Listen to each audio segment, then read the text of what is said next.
हर हर महादेव दोस्तों। तो कैसे हैं आप लोग? महादेव के पास आप लोग अच्छे ही होंगे।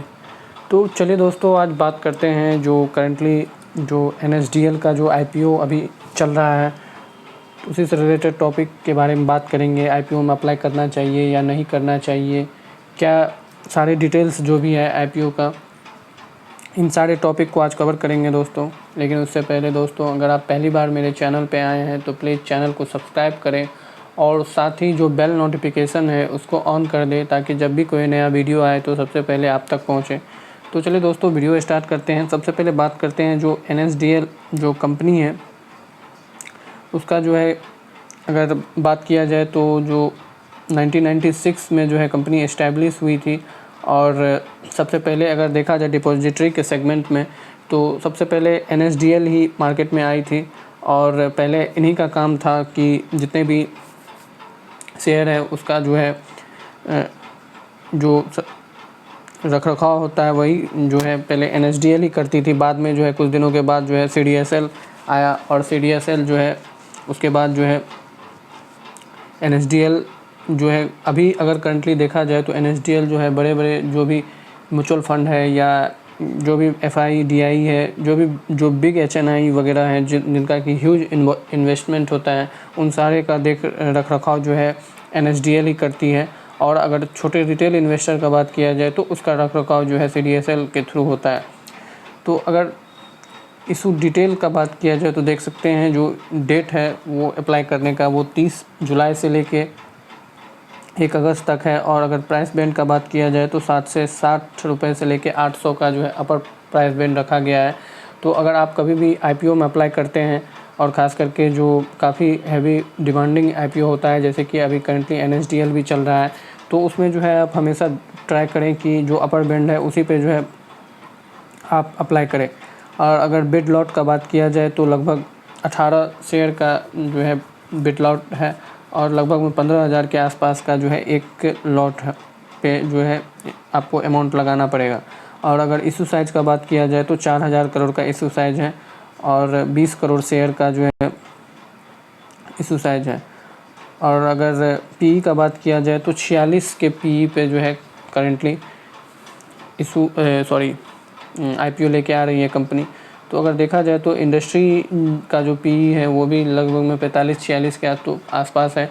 लगभग में फेयर वैल्यू पे ही जो है IPO कंपनी लेके आ रही है। और अगर फाइनेंशियल का बात किया जाए तो देख सकते हैं रेवेन्यू फ्रॉम ऑपरेशन जो है 2023 में 1022 करोड़ था, और फिर 2024 में 1268 करोड़ का है, और 2025 में जो है 1420 करोड़ का है। नेट प्रॉफिट में भी देख सकते हैं इसी टाइप से इंक्रीजिंग हुआ है।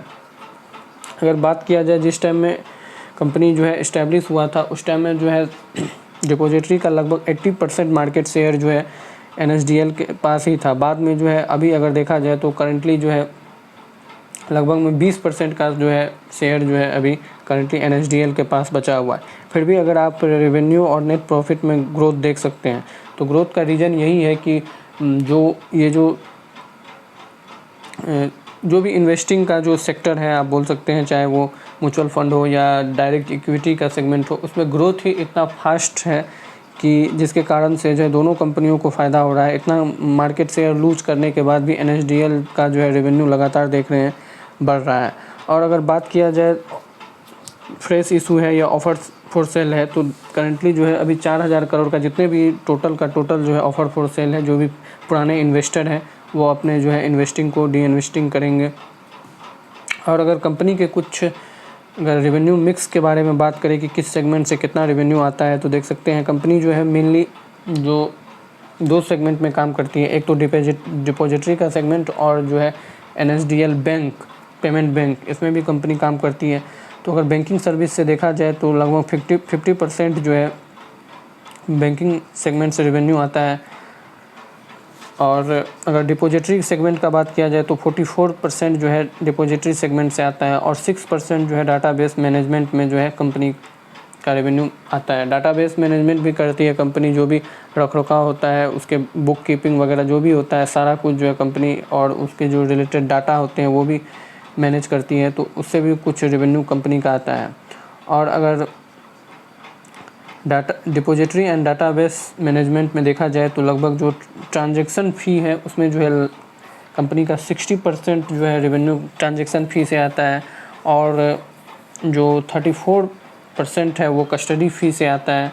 और कस्टडी फ़ी आपको बता दें कि शेयर का जो रखरखाव का जो चार्ज होता है उसको कस्टडी फ़ी बोलते हैं। तो कस्टडी फ़ी से देख सकते हैं आप लगभग 34% का रेवेन्यू आ रहा है। और जो एनुअल मेंटेनेंस होता है कोई भी डीमैट अकाउंट का, तो उसका भी कंपनी अलग से चार्ज करती है, और 2% का जो है रेवेन्यू अदर से आता है।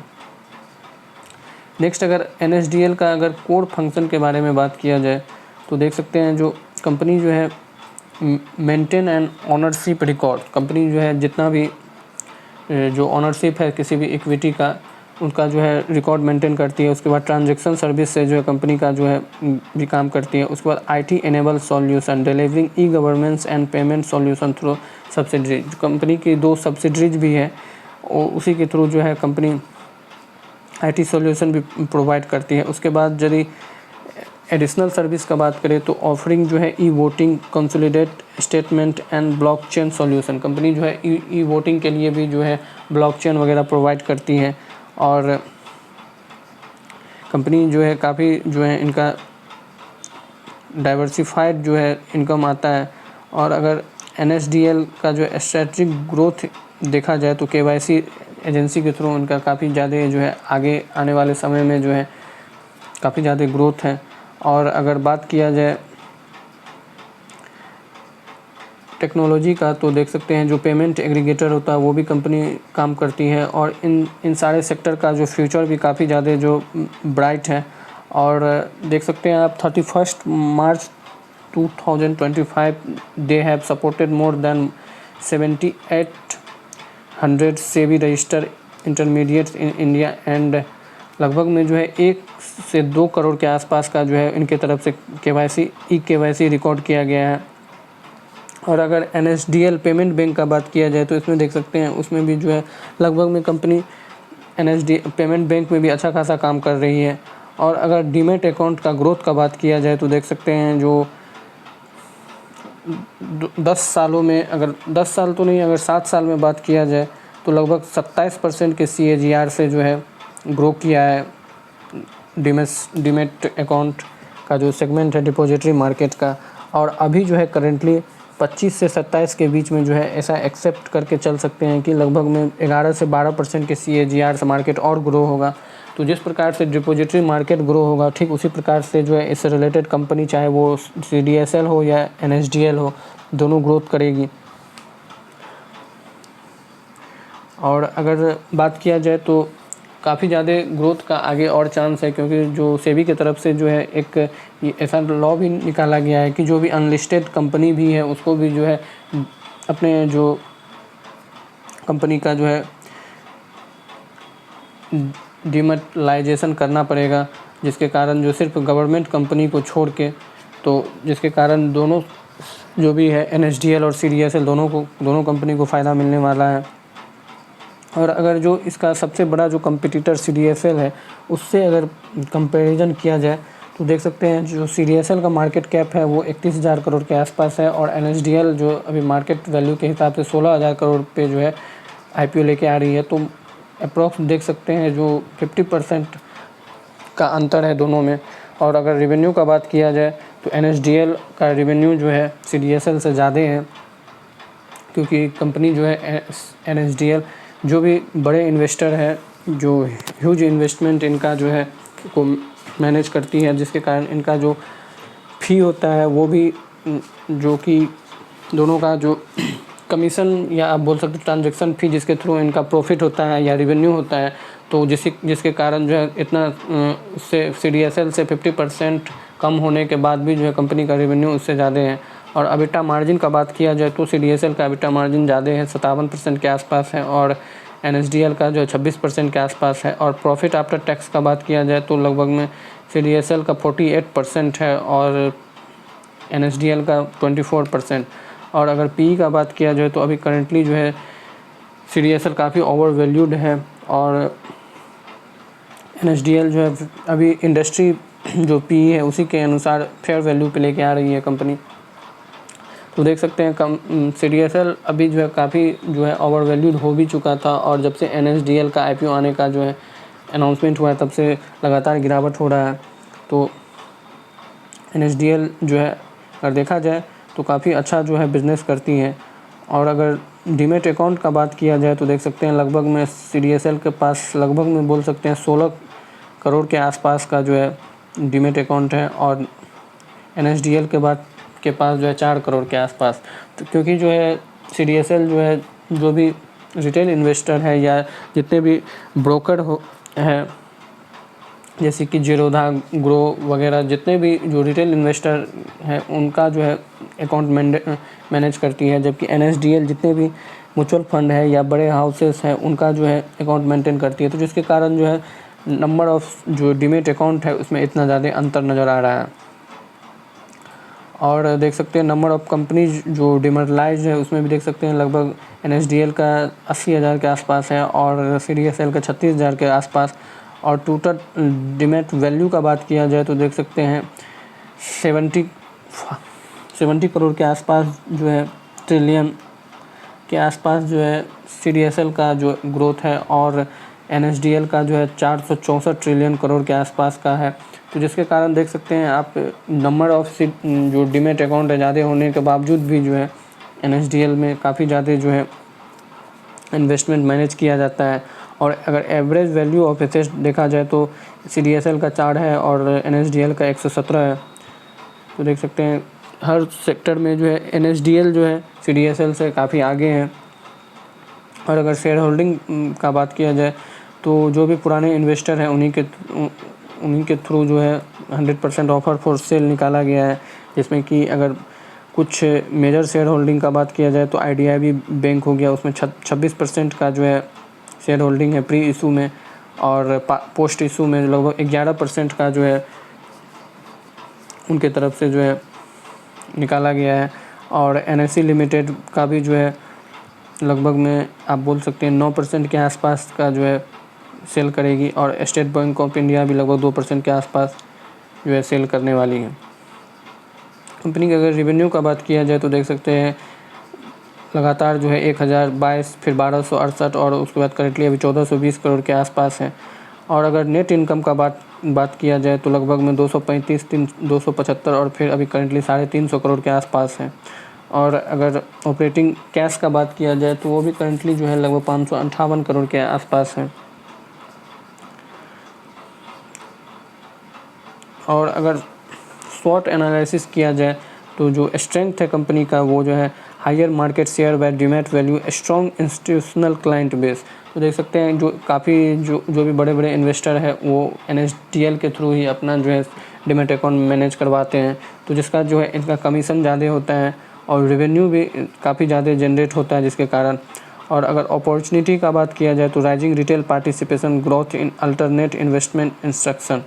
नेक्स्ट अगर थ्रेट का बात किया जाए तो regulatory and compliance risk, technology and cyber security risk. तो देख सकते हैं काफ़ी जो भी टेक्नोलॉजी से रिलेटेड कंपनियां, IT से रिलेटेड कंपनियां, उस पर तो इस टाइप का रिस्क होता ही है। और अगर वीकनेस का बात किया जाए तो non profitable payments bank business, lower retail market share. Retail market share में इनका हिस्सा काफ़ी कम है, उसमें CDSL जो है आगे है। और अगर पेमेंट बैंक जो कि इनका एक बिज़नेस है, साइड बिज़नेस, तो उसमें भी बोल सकते हैं उसमें कोई एक तरह से बोल सकते हैं लॉस मेकिंग ही है, जिसके कारण जो है कंपनी का इफ़ेक्ट इस पे भी आता है। और अगर ओवरऑल देखा जाए तो कंपनी जो है गुड है।